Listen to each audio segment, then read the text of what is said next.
Puji Tuhan. Haleluya. Haleluya. Puji Tuhan. Saya percaya kita yang hadir saat siang hari ini, kita adalah jiwa-jiwa yang rindu akan kebenaran firman Tuhan, haus akan kebenaran firman Tuhan.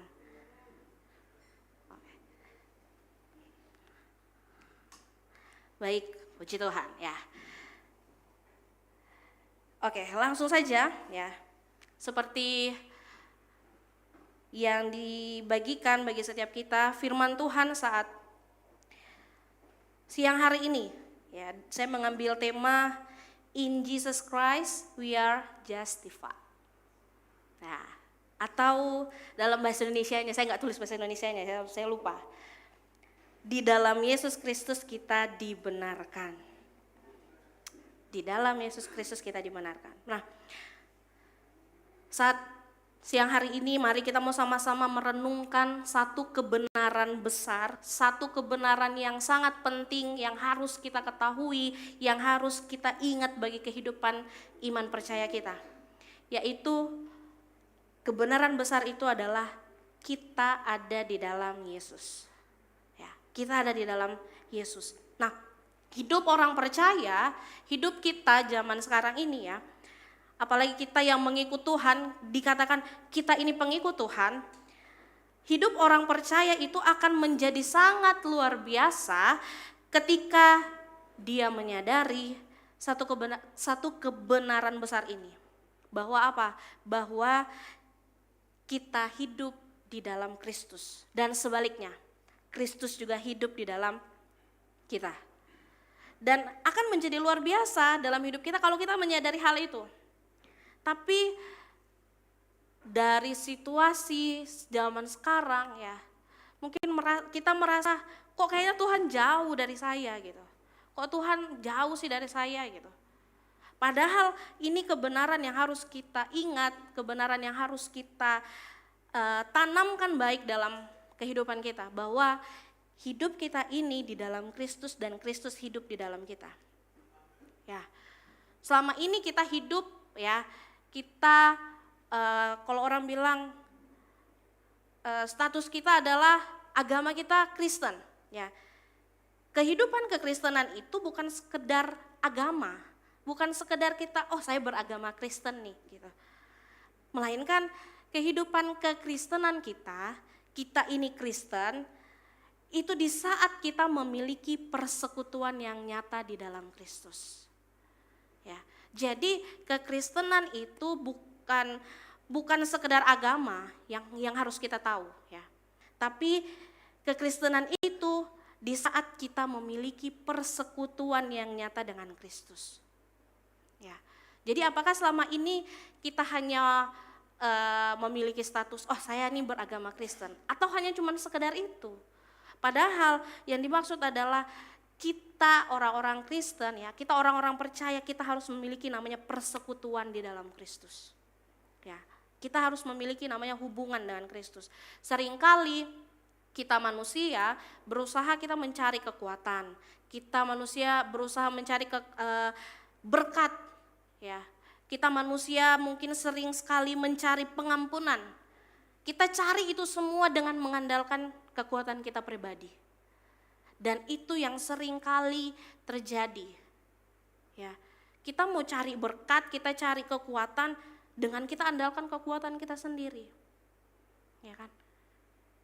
Padahal ya, waktu di saat kita berpikir bahwa semakin banyak saya berdoa, semakin banyak saya melayani, semakin setia saya melayani Tuhan, atau semakin baik saya berperilaku, maka semakin besar pula kasih Tuhan.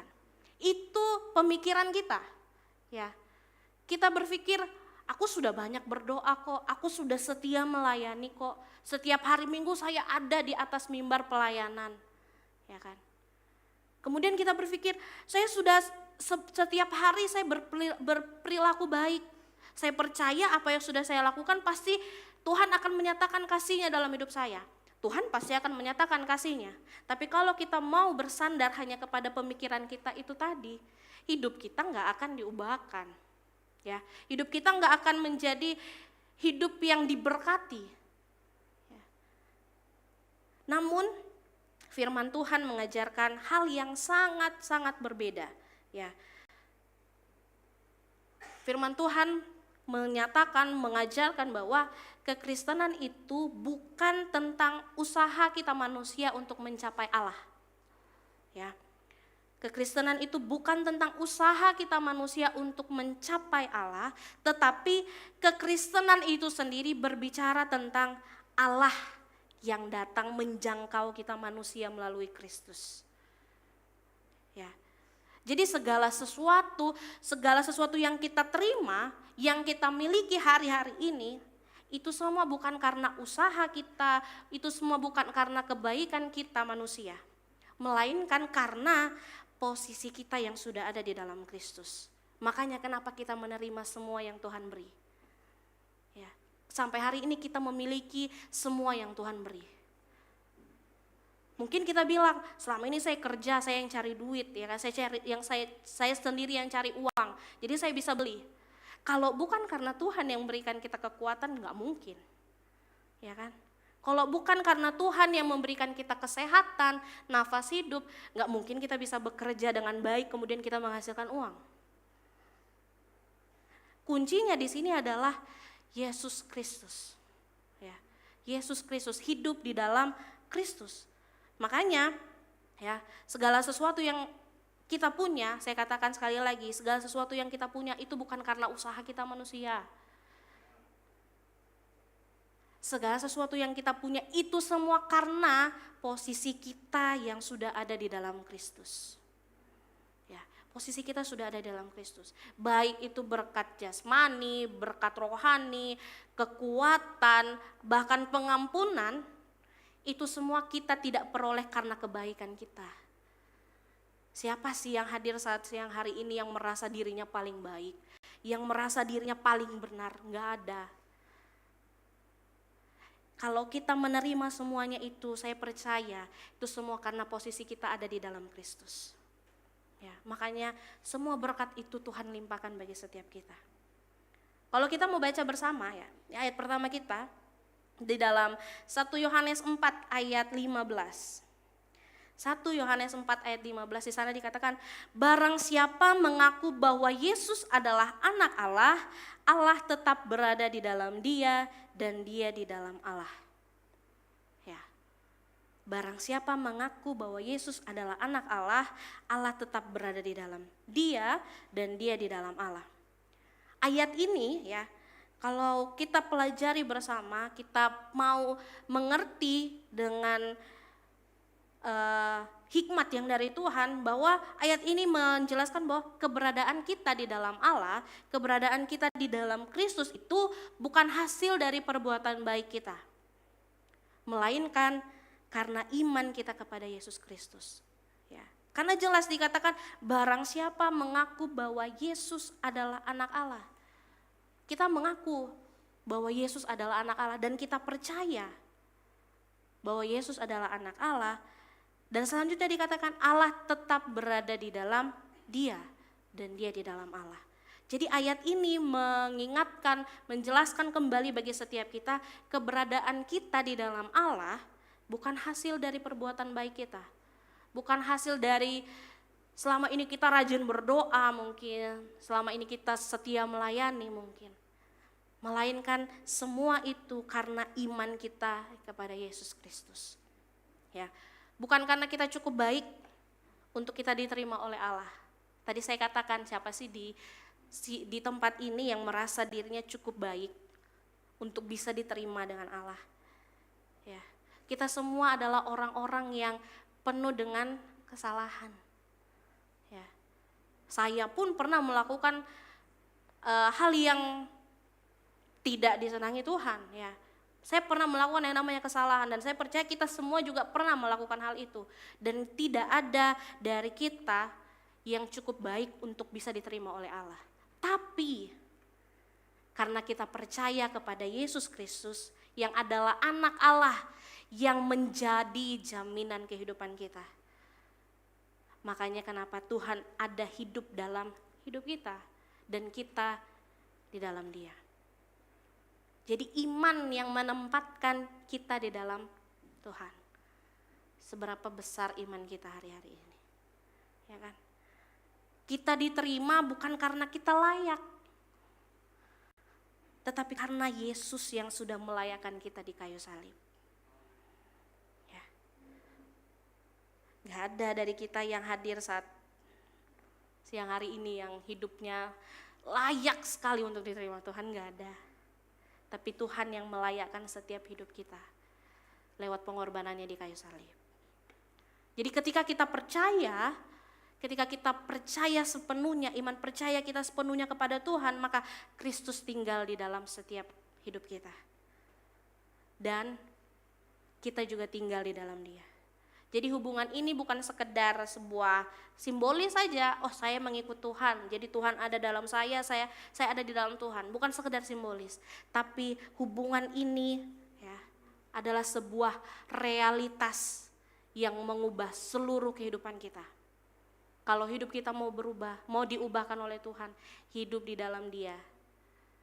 Ya, hidup di dalam Dia dan Dia ada di dalam hidup kita. Jadi ini sebuah rahasia yang bukan sebuah rahasia, dan hari-hari ini yang harus kita ketahui bersama, yang harus kita ingat bersama bahwa ya seperti di dalam Kolose 1 ayat 27. Kolose 1 ayat 27 dibilang begini, kepada mereka Allah mau memberitahukan betapa kaya dan mulianya rahasia itu di antara bangsa-bangsa lain, yaitu Kristus ada di tengah-tengah kamu, Kristus yang adalah pengharapan akan kemuliaan. Ayat ini menyingkapkan rahasia terbesar dari iman kekristenan kita. Ya, bahwa Yesus itu bukan hanya Tuhan yang jauh di surga, ya, bukan hanya Tuhan yang jauh di surga, tetapi Dia tinggal di dalam setiap hati kita. Dia tinggal dalam setiap hati kita. Kita tidak lagi akan mencari Tuhan di luar sana, kita nggak lagi cari Tuhan di keluarga kita mungkin, ya, di tempat kita kerja mungkin. Tuhan ada kok di hati kita. Ya, Tuhan ada di hati kita. Tapi bagaimana kita mau mempersiapkan itu semuanya dalam hidup kita? Apakah kita mau terus mempersilakan Tuhan bekerja dalam hidup kita atau bagaimana? Ya. Kita nggak perlu lagi cari Tuhan di luar sana. Karena apa? Karena Dialah yang telah menjadikan setiap hati kita yang hadir saat siang hari ini menjadi tempat kediamannya Tuhan. Ya, Tuhan yang memilih setiap hati kita. Tuhan yang sudah menjadikan setiap hati kita menjadi tempat kediamannya. Karena apa? Karena Dialah sumber pengharapan, Dialah sumber kekuatan, bahkan terlebih Dia adalah dasar dari kehidupan kita. Jadi di sini letak kekuatannya kita, ya. Letak kekuatan kita itu bukan karena kita berusaha menjadi baik kemudian kita kuat, tidak. Tapi karena Kristus ada dalam hati kita, ada dalam hidup kita yang mengubahkan hidup kita dari dalam, sehingga kita mendapatkan kekuatan yang baru daripada Tuhan. Ya.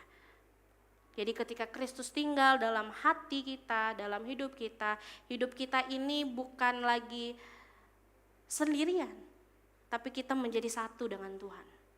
Ya, di saat kita tinggal di dalam Dia dan Dia tinggal di dalam hidup kita, kehidupan kita menjadi satu dengan Dia. Kita tidak lagi berjalan sendirian. Ya, kita nggak lagi berjalan sendirian. Karena apa? Karena Yesus hidup di dalam setiap hati kita. Jadi jangan pernah berpikir, Tuhan selama ini saya sendirian, saya nggak punya siapa-siapa. Ini Tuhan mau ingatkan lagi, Tuhan ada kok dalam setiap hati kita. Kita nggak pernah sendirian. Ya, mungkin orang lain menyalahkan kehidupan kita lewat masa lalu kita, mungkin lewat kesalahan kita mungkin. Tapi ingat, ada Yesus dalam hati kita yang terus bisa menerima kehidupan kita, yang terus melayakkan setiap hidup kita. Ya. Makanya kenapa firman Tuhan ini mengingatkan kembali setiap kita. Kita nggak hidup sendiri kok. Meskipun mungkin keluarga kita jauh, ya keluarga kita jauh, kita nggak punya siapa-siapa mungkin. Ingat masih ada Tuhan, Dia selalu dekat dengan hidup kita. Ya. Jadi kehidupan kekristenan itu sekali lagi bukan sekedar apa yang kita lakukan untuk Tuhan, tapi tentang apa yang Kristus kerjakan di dalam hidup kita. Itu yang harus kita tahu. Jadi bukan apa yang saya harus lakukan buat Tuhan, tapi apa yang sudah Tuhan lakukan buat saya dan saudara. Ya. Dalam Kisah Para Rasul, dalam Kisah Para Rasul 17 ayat 28, ini di bagian A. Kisah Para Rasul 17 ayat 28a dikatakan, sebab di dalam Dia kita hidup, kita bergerak, kita ada. Artinya apa dari ayat ini? Artinya bahwa keberadaan kita sepenuhnya, baik nafas kita, langkah kita, keputusan kita, bahkan masa depan kita pun, semuanya itu ada di dalam Kristus. Ya. Masa depan kita ada di dalam Kristus. Orang lain boleh bilang, kamu ke depannya gak akan sukses, gak mungkin kamu sukses, kamu gak mungkin capai semua target-targetmu. Orang lain boleh katakan itu, tapi kita percaya masa depan kita ada di dalam Kristus. Dan itu yang akan disediakan bagi setiap kita. Kalau kita benar-benar hidup di dalam Kristus dan Kristus ada dalam hidup kita. Jadi Kristus itu bukan hanya jadi bagian dari hidup kita. Ya, Kristus itu bukan hanya jadi bagian dari hidup kita, tapi Kristus adalah pusatnya dalam hidup kita. Sama seperti halnya kita tanpa jantung, ya. Kalau sudah jantung gak berdetak gitu, kita gak ada. Sama halnya kita tanpa Kristus kita gak bisa apa-apa. Ya, tanpa Kristus kita gak bisa apa-apa. Mau andalkan kekuatan kita sendiri, ya mungkin awal-awal kita bisa, tapi kebelakangannya apa? Mungkin kita bisa jatuh, kita mungkin bisa gagal. Tapi kalau kita mengandalkan kekuatan dari Kristus, saya percaya segala sesuatunya Tuhan sudah sediakan. Yang terbaik Tuhan sudah sediakan. Ya. Jadi ketika hidup kita ini di dalam Kristus, maka tadi saya katakan sudah setiap langkah kita, setiap keputusan kita itu ada di dalam Kristus, ya. Jadi segala sesuatu yang kita miliki, segala sesuatu yang ada dalam hidup kita, segala sesuatu yang kita lakukan, biarlah itu semua berakar dan berpusat pada Kristus. Ya, berpusat pada Kristus. Karena apa? Karena Dialah sumber kehidupan kita. Tanpa Dia kita tidak bisa memiliki arah, kita nggak punya tujuan, kita nggak punya kekuatan. Makanya kita terus meminta pertolongan dari Roh Kudus. Mungkin hari-hari ini kita merasa saya lemah, saya nggak bisa, saya nggak berdaya, saya perlu pengakuan dari orang lain. Mungkin hari-hari ini kita sedang merasakan hal itu. Mungkin karena kesalahan kita di masa lalu akhirnya kita merasakan dalam diri kita, saya butuh pengakuan, saya mau orang mengakui saya ini hebat gitu. Orang nggak usah lihat masa lalu saya, jadi kita ini mengejar pengakuan. Hari-hari ini kita kebanyakan orang mengejar pengakuan. Mengejar untuk diterima oleh banyak orang. Orang lain mungkin gak bisa terima kita. Tapi di saat hati kita mau diubahkan, mau terus diubahkan, dibentuk oleh Tuhan, saya percaya hidup kita sudah diterima kok dengan Tuhan. Kita gak perlu nunggu orang lain mau terima hidup kita. Karena Yesus Kristus sudah menerima setiap hidup kita. Tuhan gak pandang lagi kesalahan kita, Tuhan gak pandang dosa kita, karena semuanya sudah Tuhan bayar. Semuanya Tuhan sudah bayar lunas. Ya. Oleh sebab itu, hidup di dalam Kristus adalah hidup yang penuh dengan kepastian dan pengharapan. Itu yang harus kita ingat. Hidup di dalam Kristus adalah hidup yang penuh dengan kepastian. Tapi mungkin banyak juga orang bilang, saya selama ini sudah mengikut Tuhan, tapi kok hidup saya kayaknya gak pasti-pasti sih gitu.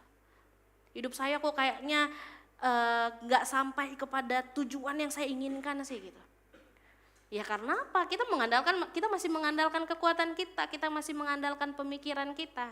Padahal yang Tuhan mau, kita nih jalan loh sama-sama dengan Tuhan. Tuhan mau bawa kita kepada hal yang luar biasa. Yang jauh lebih baik dari semua yang kita pikirkan.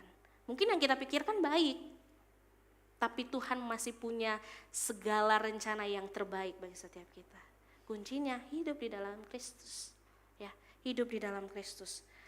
Meskipun dunia di sekitar kita berubah, tetap percaya Tuhan yang kita sembah tidak pernah berubah. Dahulu, sekarang, sampai selamanya. Ya. Jadi ini sebuah kabar baik bagi setiap kita. Segala sesuatu yang kita butuhkan, baik itu keselamatan, baik itu kekuatan, baik itu damai sejahtera, sukacita, pengampunan, bahkan kemenangan, itu semua sudah tersedia di dalam Dia. Di dalam Yesus Kristus. Jadi kita gak perlu lagi mencari di luar Kristus. Pengampunan, cari kekuatan di luar, ya kan? Di luar Kristus gak perlu. Karena semuanya itu ada di dalam Kristus. Kita hanya perlu tinggal diam di dalam Dia. Dan biarlah Tuhan yang bekerja di dalamnya. Kita mau biarkan firman serta kasih karunia-Nya itu terus mengalir dalam hidup kita. Ya. Nah, dengan cepat saat siang hari ini kita mau melihat lebih dalam apa sih artinya hidup di dalam Dia. Dan apa yang kita miliki ketika kita berada atau hidup di dalam Yesus. Sama seperti judul khotbah saya, ya, judul firman Tuhan saat siang hari ini, di dalam Yesus Kristus kita dibenarkan. Jadi apa sih lebihnya di saat kita hidup di dalam Kristus? Apa keuntungannya kita hidup dalam Kristus? Yang akan kita miliki apa? Saat kita hidup di dalam Kristus, hidup kita dibenarkan. Kita baca bersama di dalam 1 Korintus 1 ayat 30. 1 Korintus 1 ayat 30. Di sana dikatakan, tetapi oleh Dia kamu berada dalam Kristus Yesus, yang oleh Allah telah menjadi hikmat bagi kita. Ia membenarkan dan menguduskan dan menebus kita. Garis bawahi kata, tetapi oleh Dia kamu berada dalam Kristus Yesus, yang oleh Allah telah menjadi hikmat bagi kita. Ia membenarkan. Di saat kita hidup di dalam Kristus, hidup kita dibenarkan. Apa keuntungannya kita hidup dalam Kristus? Ya, hidup kita dibenarkan oleh Tuhan. Ya. Artinya bahwa pembenaran, ya, pembenaran itu artinya adalah di mana Allah mengubah status kita. Ya. Di mana Allah mengubah status kita itu sepenuhnya. Tuhan mengubah secara total status kita. Kita tahu bersama kita yang dahulunya adalah orang berdosa, ya, kita orang yang gak layak, hidup kita itu terpisah dari Allah. Bahkan hidup kita ini layak sekali untuk dihukum karena setiap kesalahan dosa kita. Tapi karena kasih karunia Allah, Kristus datang untuk menanggung setiap dosa kesalahan kita di atas kayu salib. Sehingga hidup kita dibenarkan oleh Dia. Yang kita dulunya banyak sekali dosa yang kita lakukan, tetapi lewat kayu salib Tuhan menebus setiap kehidupan kita. Hidup kita dibenarkan. Jadi kebenaran ini adalah sebuah fondasi dalam hidup kita. Kalau kita hidup di dalam Kristus, hidup kita telah dibenarkan. Ya, hidup kita telah dibenarkan. Di dalam Roma 3 ayat 23 sampai 24, di sana dikatakan, karena semua orang telah berbuat dosa, saya dan saudara, kita semua telah berbuat dosa, ya, dan telah kehilangan kemuliaan Allah, dan oleh kasih karunia telah dibenarkan dengan cuma-cuma karena penebusan dalam Kristus Yesus. Ayat ini sudah jelas sekali mengatakan bahwa kita orang berdosa, kita sudah dibenarkan. Dibenarkannya juga dengan kata di sini, dengan cuma-cuma. Ya. Apa maksudnya dibenarkan dengan cuma-cuma? Mungkin kita tahu sudah, ya, kita sudah mengerti, wah semuanya diberikan dengan cuma-cuma, dibenarkan dengan cuma-cuma. Kata cuma-cuma di sini menunjukkan bahwa kehidupan yang dibenarkan itu tidak bisa kita beli, tidak bisa kita bayar, tidak bisa kita capai dengan perbuatan baik kita. Sampai sejauh mana sih kita berbuat baik sehingga kita bisa menerima anugerah Tuhan ini? Ya, mau sebaik apapun kita, Yang saya tahu dari kebenaran firman Tuhan, karena Tuhanlah yang menebus kehidupan kita, makanya kita menerima anugerah itu. Ya. Jadi dengan kata lain, kebenaran itu, kita dibenarkan itu semua diberikan sebagai anugerah. Ya, sebagai anugerah, bukan hasil usaha kita manusia, tapi sebuah anugerah. Tidak ada harga yang bisa kita bayarkan. Karena Yesus sudah membayar semuanya dengan darahnya di atas kayu salib. Ya, makanya hidup saya dan saudara dibenarkan. Mungkin orang-orang hari ini, ya hari-hari ini masih melihat kesalahan, masih melihat dosa kita. Manusia, ya kan? Tapi percaya Tuhan sudah gak lihat itu. Yang Tuhan lihat hati kita. Apakah hati kita siap dibentuk oleh Dia atau tidak? Ya, Tuhan gak lihat lagi kesalahan kita di masa lalu. Ya. Tapi jangan karena Tuhan gak lihat sudah gak lihat lagi kesalahan kita di masa lalu, akhirnya kita masih terus melakukan dosa. Gitu. Kita masih terus melakukan kesalahan. Bukan itu yang Tuhan mau. Kalau kita sudah tinggal di dalam Dia, berarti hidup kita sepenuhnya kita mau serahkan semua ke dalam tangan Tuhan. Tuhan yang beracara semuanya di dalam hidup kita. Ya. Jadi dari ayat ini juga menyatakan bahwa Yesus itu bukan hanya mengampuni setiap dosa kita, tetapi Yesus juga memberikan kebenarannya kepada kita. Ya. Jadi saya sudah katakan tadi, ketika Allah memandang kita hari ini, ya, Tuhan gak lagi lihat dosa kita, Tuhan gak lagi lihat masalah kita, Tuhan gak lihat lagi kesalahan kita yang lama, tetapi yang Dia lihat dalam hidup kita adalah kebenaran Kristus itu sendiri. Ya, itu yang Tuhan lihat, bukan dosa kita lagi. Dalam Roma 5 ayat 1 dikatakan, sebab itu kita yang dibenarkan karena iman. Banyak sekali ayat yang menjelaskan bahwa hidup kita di dalam Kristus kita sudah dibenarkan. Dikatakan sebab itu kita yang dibenarkan karena iman, kita hidup dalam damai sejahtera dengan Allah oleh karena Tuhan kita Yesus Kristus. Apa maksudnya? Ketika kita hidup di dalam Dia, hidup kita dibenarkan. Ya, hidup kita sudah dibenarkan. Dan dampaknya bagi setiap kita apa? Dari ayat ini dikatakan kita akan hidup dalam damai sejahtera dengan Kristus Yesus. Kalau kita mengerti dengan baik semua kebenaran yang Tuhan sampaikan bagi setiap kita. Kita hidup di dalam Kristus, hidup kita dibenarkan. Dan jaminannya dari Tuhan, ya, setelah kita dibenarkan adalah hidup kita akan terus berada dalam damai sejahtera dengan Kristus. Kini kita sudah jadi anak-anak Allah. Anak-anak Allah yang dikasihi oleh Allah. Ya.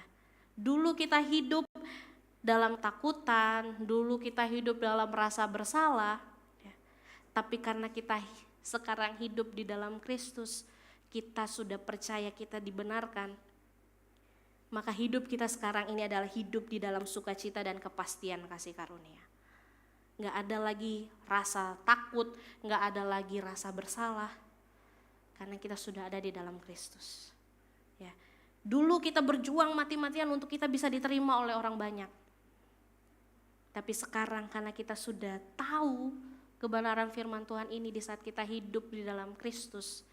Kristus itu membenarkan kehidupan kita. Maka hari ini, sekarang kita mengetahui bahwa kita sudah diterima sepenuhnya di dalam Kristus. Sepenuhnya, bukan setengah-setengah lagi. Sepenuhnya kita sudah diterima oleh Kristus. Makanya siapkan terus hati kita. Bagaimana hati kita mau terus dibentuk oleh Tuhan. Ya. Kalau kita mau mempersilakan Tuhan tinggal, menetap dalam hidup kita, berarti kita mau hati kita ini terus diubahkan oleh Dia. Ya, hati kita terus diubahkan. Banyak orang Kristen yang masih hidup dalam rasa ketakutan. Ya, mungkin kita yang hadir masih ada hal-hal itu, masih hidup dengan rasa takut, rasa Tuhan saya nggak layak, Tuhan saya nggak layak di hadapan-Mu. Ya, masih banyak orang-orang Kristen di zaman sekarang yang merasa takut, merasa nggak layak di hadapan Tuhan. Dia berpikir seolah-olah Allah itu masih mengingat dosa-dosa mereka.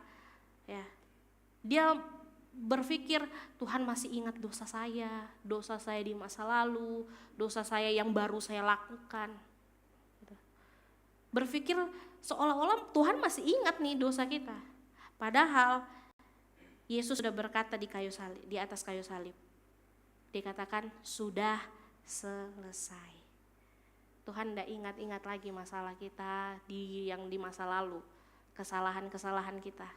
Mungkin kesalahan itu besar, berat sekali, tapi Tuhan katakan di atas kayu salib, semuanya sudah selesai. Karena Tuhan sudah tanggung semuanya dengan darahnya. Ya, Tuhan sudah tanggung semua dengan darahnya. Semua dosa kita sudah dibayar lunas. Dan sekarang Allah mau melihat kita itu melalui kebenaran Kristus yang ada dalam hidup kita. Ya. Jadi pembenaran itu adalah dasar dari semua berkat yang kita terima. Saat kita hidup di dalam Kristus, hidup kita dibenarkan, berarti hidup kita diubah sepenuhnya oleh Dia. Ya, hidup kita diubah sepenuhnya. Maka semua berkat yang kita terima itu semua datangnya dari Dia. Karena kita tahu hidup kita tanpa dibenarkan, kita tidak bisa bersekutu dengan Allah.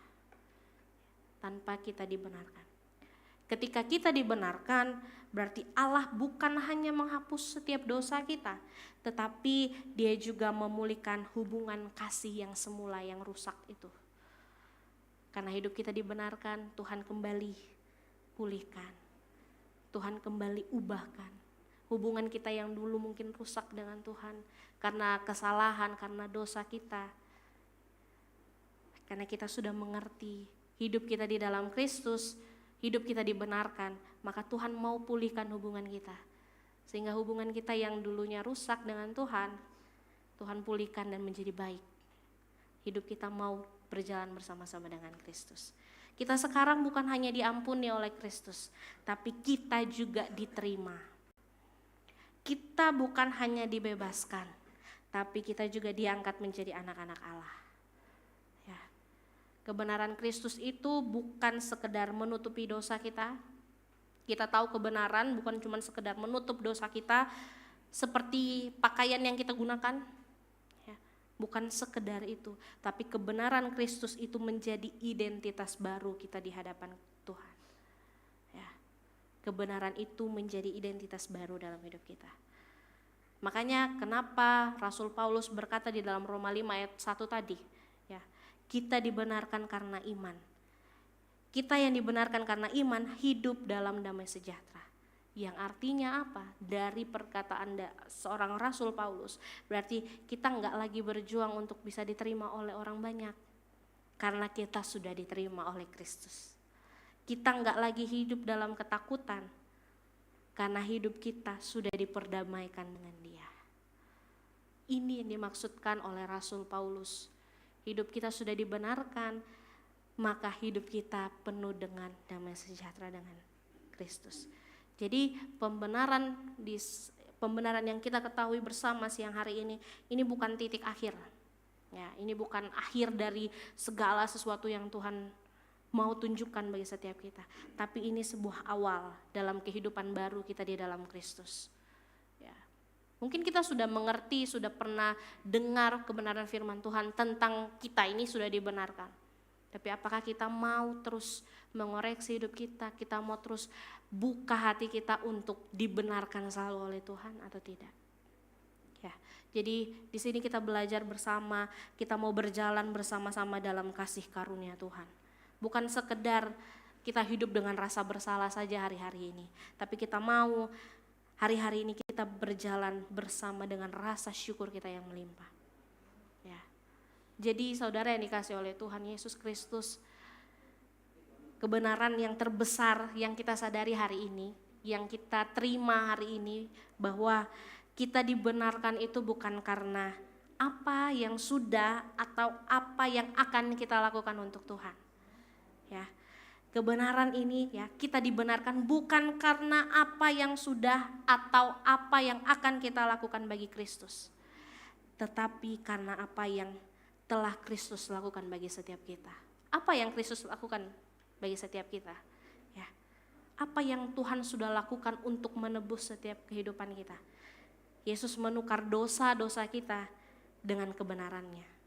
Ya. Tuhan Yesus menukar kehinaan kita dengan kemuliaannya. Bahkan Tuhan Yesus menukar kematian kita dengan kehidupannya. Yang mungkin dulunya kita nih harusnya mati karena kita berdosa, karena kesalahan kita. Tapi Tuhan gantikan di atas kayu salib. Karena apa? Karena Tuhan sayang. Tuhan rindu melihat kehidupan kita dipulihkan. Hati kita semakin dipulihkan oleh Tuhan. Ya, itulah kasih karunia yang tidak dapat dibandingkan dengan apapun juga. Kasih karunia Tuhan yang terjadi dalam hidup kita. Gak mungkin ada orang yang rela mati demi kita. Keluarga, orang tua, gak ada sih yang mungkin mau rela mati untuk kita. Atau pasangan. Ya, hanya Tuhan yang rela mati demi menebus setiap dosa dan kesalahan kita. Dan karena itu kita sudah dibenarkan, kita dapat berdiri teguh, kita dapat terus melayani dengan sukacita. Bahkan kita akan terus berjalan dalam damai sejahtera yang indah bersama dengan Tuhan. Ayat terakhir ya. Saya lupa cantumkan ayat terakhir, kita baca bersama kembali dalam Roma 3 ayat 23 sampai 24. Karena semua orang telah berbuat dosa dan telah kehilangan kemuliaan Allah, dan oleh kasih karunia telah dibenarkan dengan cuma-cuma karena penebusan dalam Kristus Yesus. Ayat ini menjelaskan bahwa kita dibenarkan bukan karena kitanya yang sempurna, tapi karena darah Yesus yang sempurna yang membenarkan setiap kehidupan kita. Ya, ini yang perlu kita ketahui. Kita dibenarkan bukan karena kita sempurna.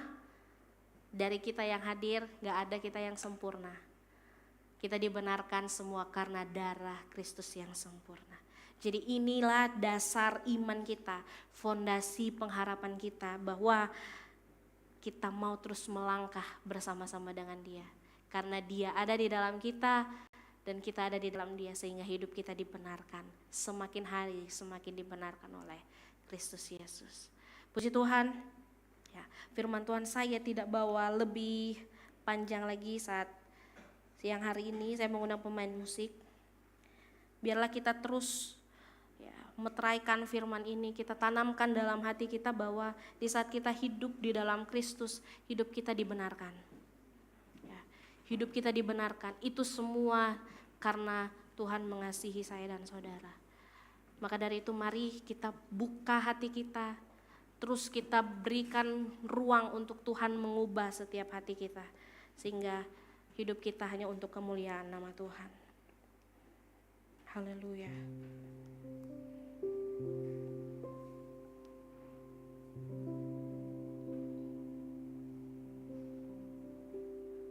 Terima kasih Tuhan.